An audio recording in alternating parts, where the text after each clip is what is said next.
What I want to do is I want to talk about two things here today. First, the last 20 years, and then what we want to see happen in the next 20 years.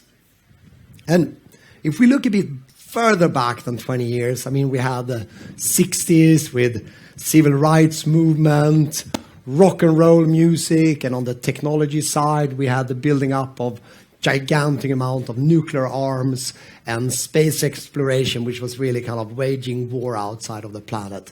So technology for bad, if you will. And then we had the 80s with the whole movement around capitalism, yuppies, a lot of things that maybe didn't sit that well with a lot of people. But at the same time, we also had the PC revolution. And I mean the personal computer, the one that's now in your back pocket most likely, really started evolving our species and the planet to where we stand today and where we're heading. So what has happened during our 20 years? Well, the coolest thing is we actually now have, and how many in here have children? Raise a hand. Almost all of you. And those who don't yet, I'm sure will be trying over this weekend. We have children that grew up in a digital era. Children from whom internet is as natural as electricity to us. And that's pretty cool. We also have lived through an era where media shifted from a few global powerhouses to influencers, where anybody out of their bedroom or dorm room can start to massively move opinion, goods, and revenue just out of pure creativity.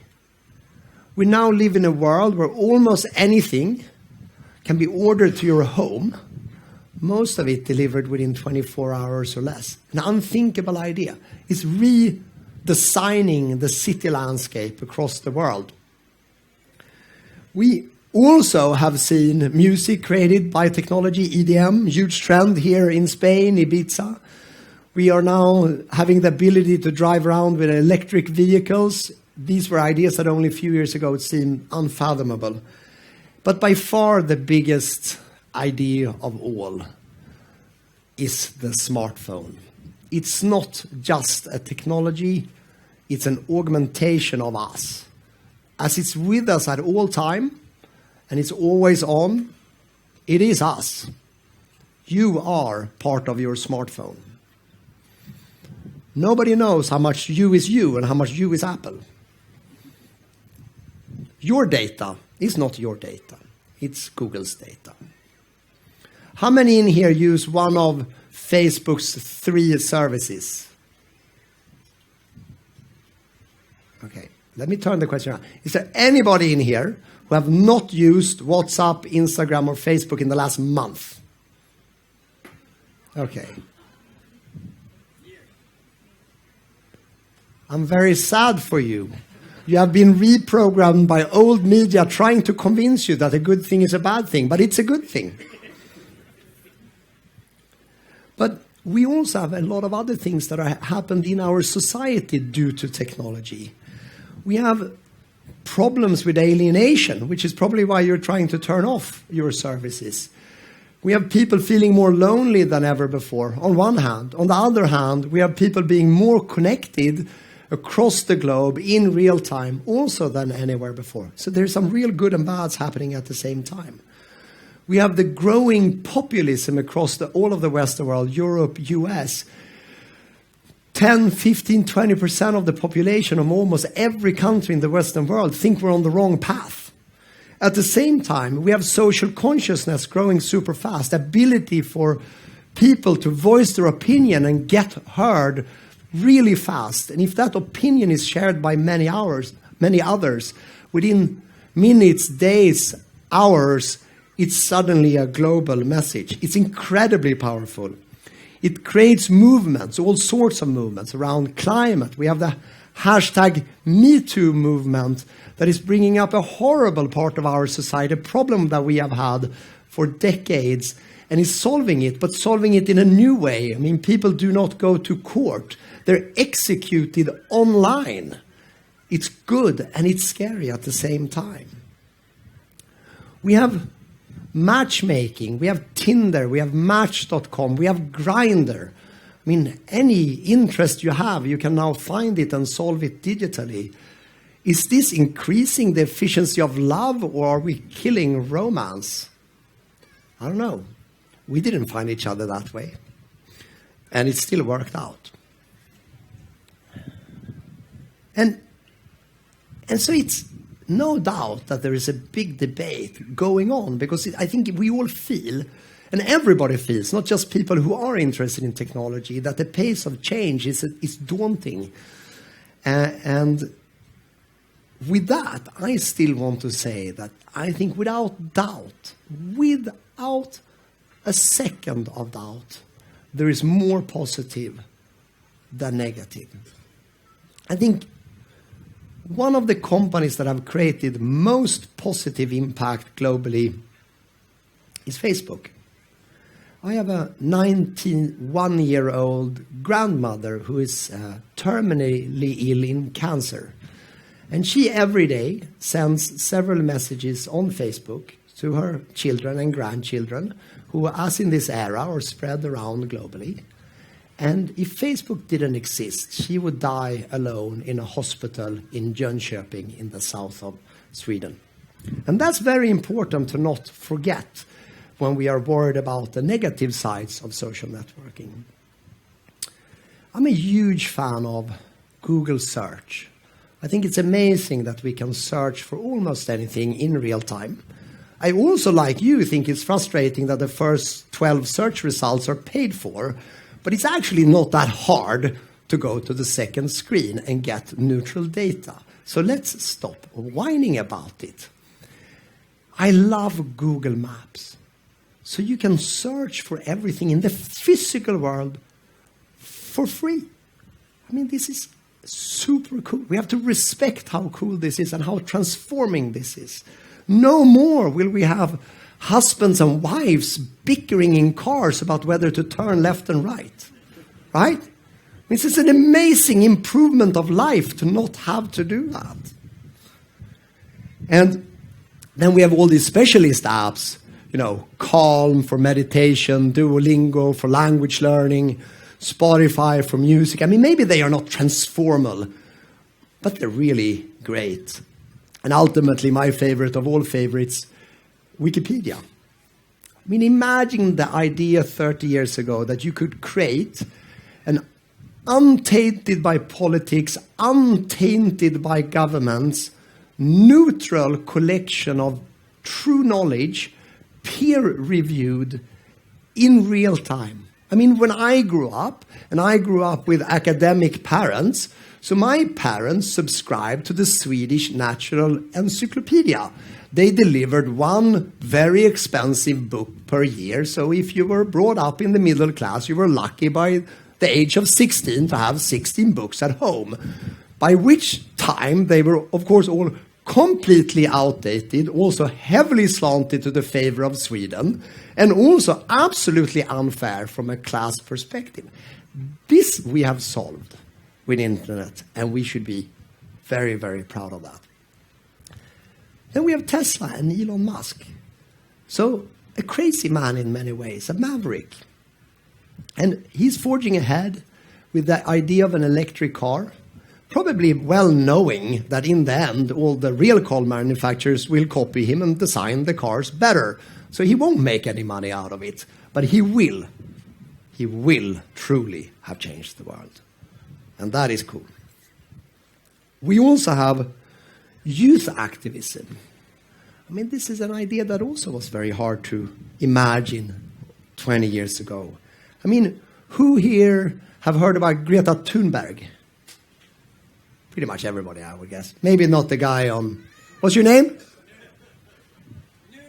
Nuno. Maybe you don't know, because you're not on social media. But the rest of us know. We have kids growing up today, young people growing up today, I have to watch the wind here, that really think that the technology is in place to live in a carbon neutral world. You can be young today and know with certainty that the world can be powered by hydro, solar, and win. We can change the game. There's also a lot of frustration, I think, with young people around this. Since we now have the technologies to change the game, why are the politicians not changing the game? And this in itself makes internet a great forum for debate and a new form of real-time democracy, in my view. And inside the enterprise, things are also changing, and changing quite radically. You can no longer, as a management team at the top of the parapet, do whatever you want. We saw Google invest a lot of money into drone technology, spurred on very strongly by the US government, and it failed because their staff said, we will stop working here if you keep on investing in these drones. We saw Facebook lose almost half of their market cap by actually misusing the power they have with 2 billion users. And the penalty came swiftly. It got executed in no time in the stock market. And rest assured, there's no founder who wants to lose $50 billion or more. So rectification came fast, and it's real. We saw Amazon send an email apologizing to their staff for having backed companies and technologies that could be used in ways that the staff didn't find ethical and moral.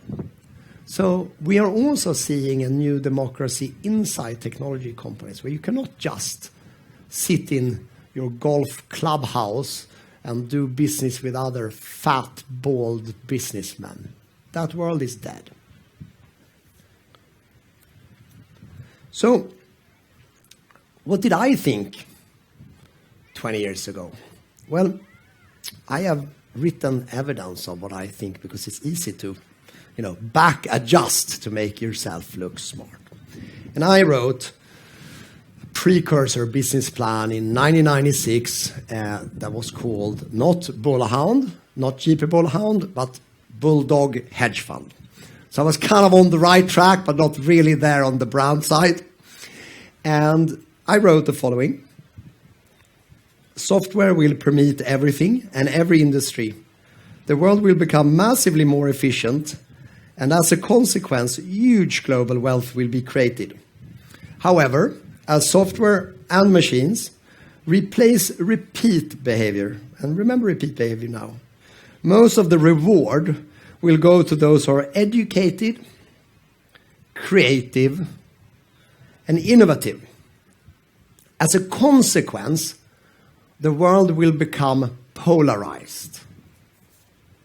Everybody will have more time, but only some will have the wealth.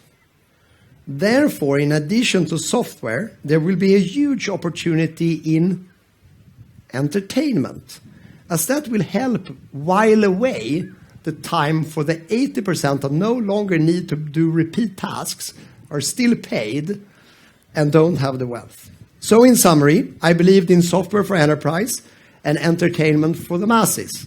And if we look at the world today, games, social networks, streaming video, this is all entertainment. It's all about using up that time that we were given and didn't really know what we were going to do with. Not everybody goes base jumping or goes to Marbella or plays tennis. And I felt that, but I had no idea how powerful it would become and how cool these products and services would be and how ubiquitous they would become. I mean, 20 years ago, it was very hard to imagine a world that was going to be as flat as it has become. That, you will subscribe to Netflix whether you live in Uganda or Ghana or Gothenburg. I think that's quite interesting. So, how do we all navigate through this complicated, scary, and at the same time very exciting landscape? Well, I think the one conclusion I've drawn is that it's not by listening to experts. whether it's experts on TV, like my colleague Manish, experts writing research, like my colleague John over there, wave a hand, me talking on this stage. In the end, that's always somebody selling a product for their own benefit. I think what's much more interesting is to look at what authors, writers, screenmakers, artists are doing. I think they are computing it with not the same type of near-term profit goal. And I think if we go back and look at what Isaac Asimov, Arthur C. Clarke, Philip K. Dick, I can go on and go on because I love sci-fi. I mean, what they wrote in the 60s and 70s, George Orwell, we are absolutely living in a more crazy version of 1984 than he imagined. There's not a footstep that is not known. We looked at a company who uses the data that you all have for criminal forensics, and in fact, we have the data today to know when you stepped out of the door, who stepped out of the door, where you went to from stepping out of the car door, and so on and so forth. You are totally visible and totally monitored. But what did these other authors write about who were more positive? Well, I think they absolutely believed in the idea of a computerized intelligence, computers that would change things for us for the better. They believed in the idea of exploring the world, space, seas, etc. They believed in robotics. And I think we have almost all of that in our world today. So that was really true. So then if that is history, what are we seeing today? Well, I think there are a few trends that I find very interesting. One is around robotics and the use of robotics in weaponry. There is a lot of literature around that and the fear of that. The best example, this is not new, but if you want to read up on that, is to watch Terminator.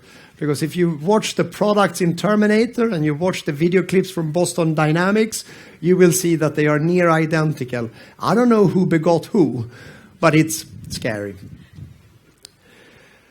We also see a lot of literature and movies around AI and around augmented humanity and robots and cobots. And in fact, in contrast to literature and sci-fi in the past, right now my feeling is that most of this literature is actually quite negative. It's like it's not a great thing. It's a problem brewing. And then if history does repeat itself, we should be properly concerned. And there was a Chinese author, I have to read up the name because it's hard for me. Elsa, are you here somewhere? Very good. Okay, you correct me now if I get this wrong, but Cixin Liu. Okay, again? Say it again?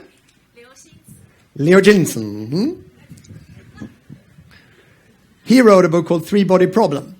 And the book is about humanity's willingness to find extraterrestrial life, and which we're doing very actively around the world today. There's a lot of labs, a lot of projects around sending out signals to try with the hope of finding somebody out there. And this book is about that maybe what you find out there is not benign. Maybe what you find out there is a more advanced version of us, and we're just the Indians on the American continent waving to get killed. And I just think that's interesting to consider these aspects when we get excited as geeks about the technology that we follow.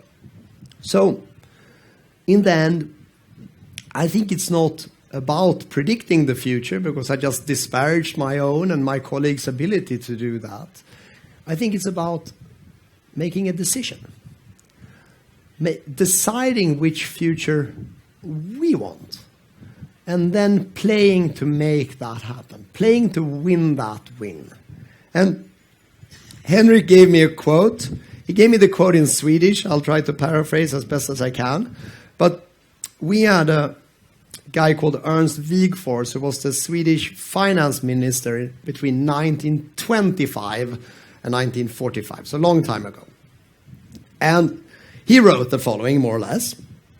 If the purpose of society's development is to maximize labor, we would be insane. The purpose has to be to liberate the human, to maximize creation. Dancing, painting, singing, whatever you want. Freedom.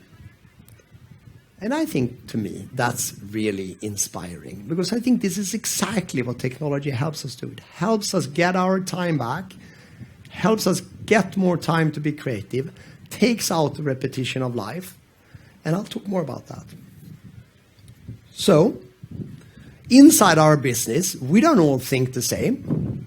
Here, we don't all think the same. I mean, of course, there's more men than women here, and most people look pretty white, so there's a bit of an echo chamber. But even within that, we don't think the same. So, for instance, let me give you some examples. Uber. Is Uber creating freedom of movement, freedom of travel, and new jobs? Or is Uber going after labor in an industry that is already low margin and where people really suffer as a consequence? Well, that's not easy to answer, but it's worthy of debate. Tinder, I mentioned that before. Is it creating love and romance, or is it promoting superficial ideals? I don't know. Airbnb. Are we building authentic connections? Are we making it easier for people to learn about other cultures and move around freely? Or are we killing the traditional, often very beautiful, large hotels in the city areas and destroying the city landscape we live in? Who knows?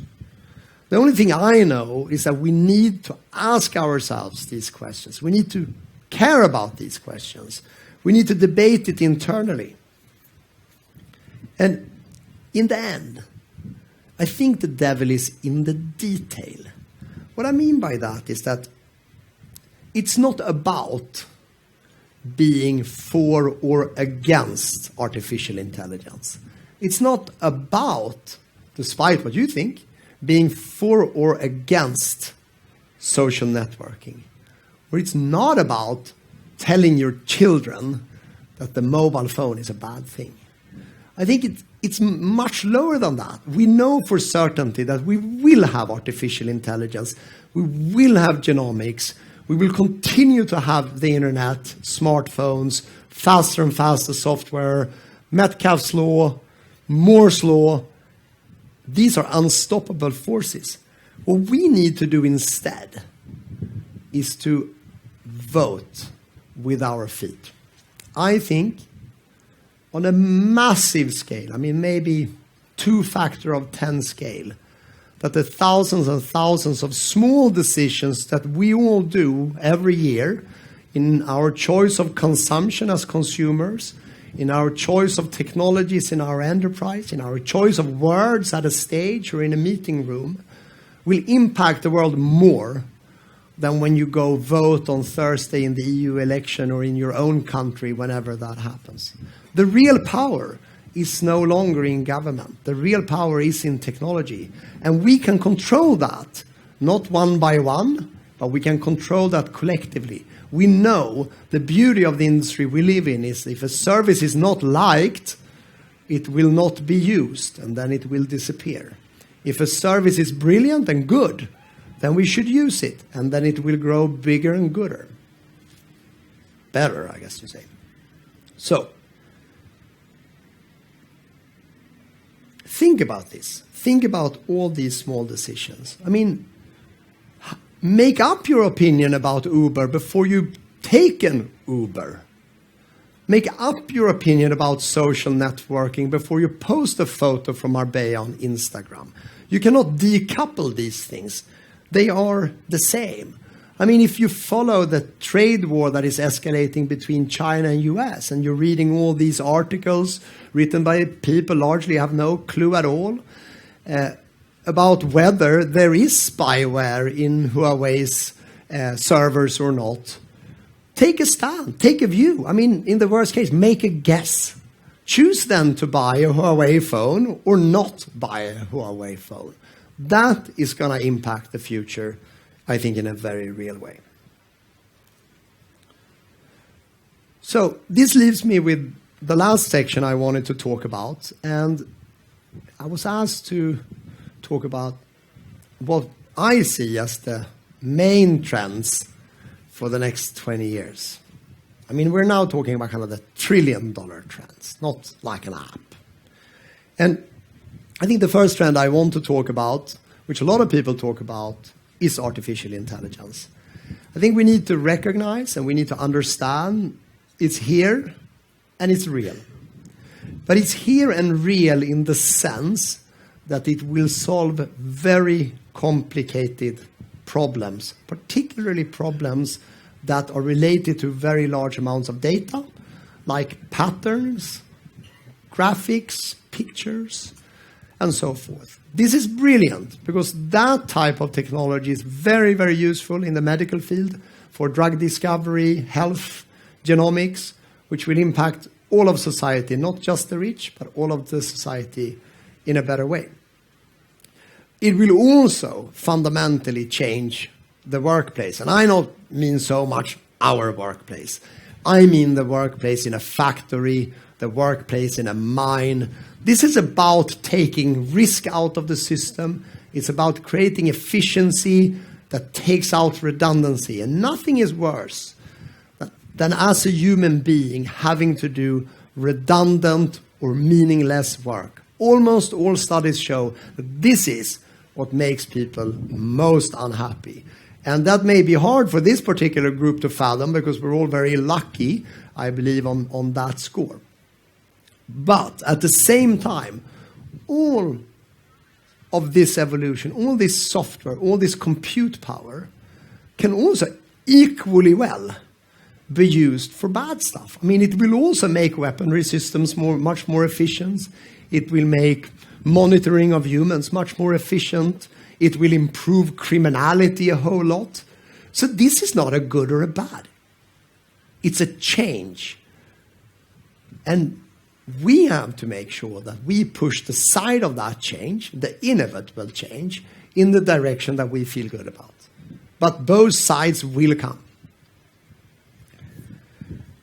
The other one I wanted to talk about, which is potentially even bigger, is the global environment. I mean, in contrast to some people in Silicon Valley in particular, I am absolutely sure there is no planet B. There's no way we can go to a cold, empty place with nothing on and make it as beautiful as this place. It's just no chance. And it's also an incredibly expensive way to solve the problem. That would be like every week you wake up, instead of trying to have a good relationship, you would get divorced and give away half. I mean, where would you be after 52 weeks? Right? So you don't want to be on the streets of Mars. You want to make this planet a great place. And I think this whole debate is confused at the moment. The debate is around those who want to reduce the footprint and those who want to kind of push on with business. But this is not about reducing the footprint. I mean, we are not animals anymore. We are the species that control this planet. We totally and utterly, with technology, can control everything on this planet. The mountains, the seas, the atmosphere. So what we need to do is we need to change our attitude about footprint and say we are the footprint. And now let's biohack this planet so that our footprint is not being reduced. Because that's still just incrementally less bad. That's saying like, we have a bad education system, so let's make it a little bit less bad. No, you've got to make a good education system. What we need to do is we need to make a positive footprint. We need to use all the technologies, all the intelligence, all the wealth, all the capital that we have to change the world so that it was better than before the humans arose. It's not going back to animal state and eating bugs. This is not a vision you can sell to people. We have to believe the world is going to be even more advanced, even more technological, but still a great place to live. That I believe very strongly. Because I think as a species, we can't move backwards. We are gene-coded to always move forwards. We can't believe we want to go back to rural society and dying when we're 45. It's a dream. It's not a story. We need a story that holds. And that story, I think, is tightly tied to technology. Lastly, and maybe most, I don't know, I can't rank these three, but it's exciting because it's newer in a way. And I think this is about the lifespan of our species and us as individuals. I mean, we already live long. It's increasing very fast in most of the world, except in US, where they screwed up the Medicare system, so it's declining. We will live a lot longer. And then ultimately, we will not die. I am absolutely 100% certain of that. I'm not certain about the time it will take. And I think this is already happening in the sense that we're eradicating almost all diseases. So that means most people today can live healthy for a very long time. But then I think the really interesting part where AI is just starting to play the game together with the genomics research, which is in the preventive medicine. I mean, how do we make sure that we are never in a place that makes us sick so that we have to take the drugs? And ultimately, these trends all come together. Because if we do see the world develop climately, like I believe, so more places will look like this, fewer people will suffer in offices, or like Hugh and I a month or so ago in London, we took the tube in rush hour, and I'm sure that took a year out of my lifespan, that experience alone. Once we solve those problems, and once AI helps us solve the disease problem, we will also be at a point where we will be so connected to the digital self that it's going to become increasingly unclear what is a pure human being, what is a gene-altered human being, what is a human being with technology inside the human being, and when are you just an upload to a compute plane. So I'm sure in the future that we're going to be trending in that direction. And I believe this is probably the one area of the three areas where, in contrast to the other two, where we already have dominant trillion-dollar companies, I think we will, in the next 20 years, see at least $1 trillion company emerge that probably does not even exist today.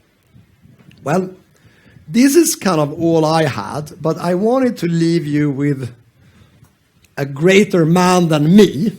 So let's hear it for David Bowie and a brilliant interview some time ago. Some of the claims being made for it are hugely exaggerated. I mean, when the telephone was invented, people made amazing claims. I know the president, for example. The president at the time when it was first invented, he was outrageous. He said he foresaw the day in the future when every town in America would have a telephone.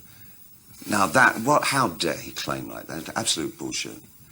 No, you see, I don't agree. I think the internet, I don't think we've even seen the tip of the iceberg. I think the potential of what the internet is going to do to society, both good and bad, is unimaginable. I think we're actually on the cusp of something exhilarating and terrifying. It's just a tool, though, isn't it? No, it's not.